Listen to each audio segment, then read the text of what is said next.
Ibrahim Boubacar Keïta, born 29 January 1945, often known by his initials IBK, is a Malian politician who served as president of Mali from 2013 to 2020 when he was forced to resign in a military coup.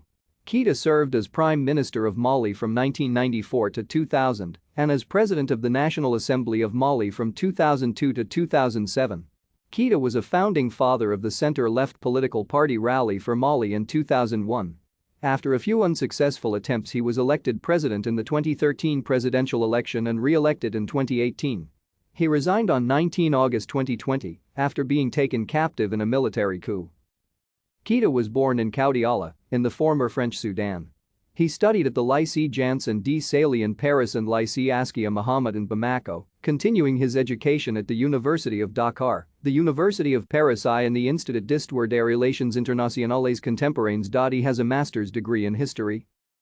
After his studies, he was a researcher at the CNRS and taught courses on Third World politics at the University of Paris I. Thank you for watching.